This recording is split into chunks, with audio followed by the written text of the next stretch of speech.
Salut à tous, ici Frédéric Morel. Bienvenue sur ma chaîne dédiée à la science et aux découvertes scientifiques. Si vous êtes passionné par l'exploration de notre univers et les avancées scientifiques, pensez à vous abonner. Aujourd'hui, on plonge dans un sujet fascinant qui repousse les limites de notre compréhension. Bonjour Allons-y. à tous et bienvenue sur ma chaîne. Aujourd'hui, je vais vous parler d'un sujet fascinant, la météorite de l'Oural et l'analyse réalisée par l'Agence spatiale européenne. Nous allons explorer les details de cet événement incroyable qui a eu lieu il y a quelques années, ainsi que les découvertes scientifiques qui en ont découlent. Je vous expliquerai comment les chercheurs ont étudié cette météorite et ce qu'ils ont appris sur notre univers. Restez avec moi pour plonger dans ce voyage interstellaire. Les spécialistes des géocroiseurs à l'Agence spatiale européenne ont examiné de près la trajectoire et l'explosion de l'astéroïde. Tombe en Russie au-dessus de Tcheliabinsk, dans la région de l'Oural. Ces informations sont d'une valeur cruciale pour le développement de stratégies de detection et d'observation d'astéroïdes. Décryptage avec 2 services de surveillance de l'espace. De nombreux fragments ont été retrouvés, mais doivent être authentifiés. D'après l'agence de presse RIA Novosti, l'un d'eux est arrivé hier à Moscou pour y être étudié. RIA Novosti, Pavel Lizicin le 15 février à 3h20 4h20 en heure française métropolitaine, un objet naturel a pénétré l'atmosphère. Atmosphère terrestre et ses désagrèges dans le ciel de Tcheliabinsk, en Russie. Les nombreux enregistrements vidéo montrent une trajectoire allant du nord-est au sud-ouest avec un angle plat de 20 degrés au-dessus de l'horizon. La vitesse d'entrée de cet astéroïde dans l'atmosphère est estimée à 18 km par seconde, soit plus de 64 000 km/h. D'après les calculs de Peter Brown, University of Western Ontario, Canada, base sur les relevés d'un réseau mondial, les fréquences. Des ondes sonores détectées étaient extrêmement basses et l'objet extraterrestre avait une taille estimée d'environ 17 mètres pour une. Masse comprise entre 7 000 et 10 000 tonnes avant d'exploser dans l'atmosphère. L'explosion fut d'une puissance estimée de 500 kilotonnes de TNT, ce qui correspond à environ 30 fois l'énergie libérée par la bombe atomique d'Hiroshima, et ceci à une distance de 15 à 20 km au-dessus de la surface terrestre. Le dernier jour de la trajectoire de l'astéroïde tombe en Russie le 15 février 2013. Les heures sont en temps universel, TU. NASA, selon nos connaissances actuelles sur les objets géocroiseurs volants à proximité de la Terre, des événements d'une telle ampleur peuvent, statistiquement, se répéter après plusieurs décennies, voire tous les 100 ans. Voici, sous forme de questions-réponses, l'analyse de l'équipe de l'ESA en charge de l'observation d'objets géocroiseurs à proximité de la Terre. Au micro, Nicolas Bobrinski, chef de projet du programme de surveillance de l'espace, Space Situational Warren, SSA, de l'ESA. Et Detlef Kochny, responsable des objets géocroiseurs au bureau de surveillance de l'espace. Y a-t-il un lien entre cet événement et le passage prévu de tel astéroïde 2012 DA14 qui a survolé la Terre à 19h27 TU? Ce même jour à seulement 28 000 km?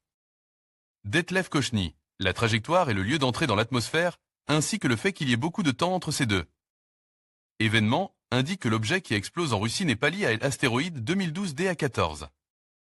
Quelles sont les causes des dégâts au sol? Des personnes ou des bâtiments ont-ils été touchés par des fragments de l'objet en Russie?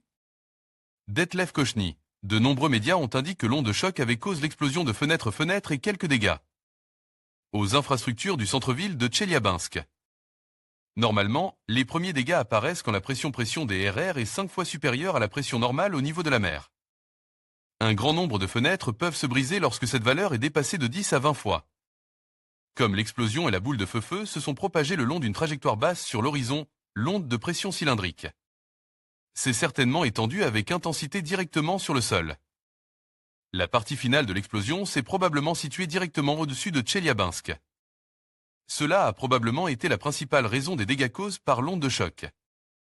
Nous attendons encore la confirmation des autorités russes que des morceaux de la météorite ont été trouvés dans la région. Nous ne disposons pas actuellement d'informations de médias confirmant qu'une personne ou une infrastructure ait été touchée par les débris de l'objet lui-même. Reconstitution par Peter Brown, NASA, de l'orbite de l'astéroïde autour du Soleil, en violet. L'image montre les orbites de Vénus, de la Terre, Earth et de Mars.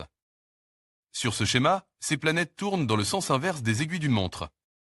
L'astéroïde a donc rattrapé la Terre. Sa vitesse, relativement à notre planète, au moment de son entrée dans l'atmosphère était de 18 km par seconde. NASA Y a-t-il eu des cas similaires dans le passé? Detlef Kochny, oui. Le Carissent le plus connu est probablement l'événement de la Tunguska qui a eu lieu en 1908. Une grande météorite ou un grand fragment de comète avec un diamètre estimé à 40 mètres explose à une altitude de 5 à 10 km.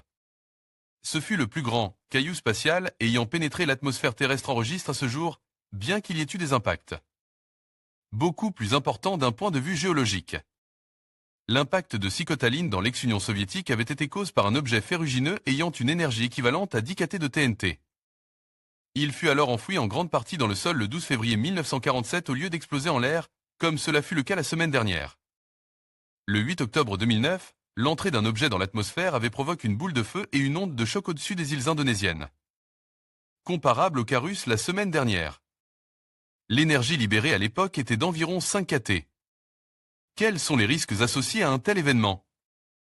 Detlef Kochny, les objets géocroiseurs, Near Earth Object, NEO, se référant à des astéroïdes ou comètes d'un diamètre allant de quelques mètres jusqu'à plusieurs dizaines de kilomètres qui tournent autour du Soleil et dont l'orbite est proche de celle de la Terre.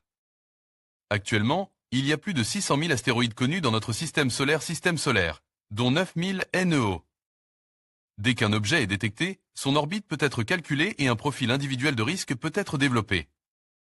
Une liste publique contenant ces objets géocroiseurs est régulièrement mise à jour par l'ESA. En conclusion, l'analyse de la météorite de l'Oural par l'Agence spatiale européenne nous offre un aperçu fascinant sur les origines de notre système solaire et les processus qui façonnent notre planète. Grâce à des techniques avancées et à la collaboration internationale, nous avons pu mieux comprendre la composition et l'histoire de cet objet céleste. Ces recherches ne se limitent pas seulement à la science, mais elles nourrissent également notre curiosité et notre désir d'explorer l'univers. Continuons à suivre ces découvertes passionnantes qui nous rapprochent un peu plus des mystères du cosmos.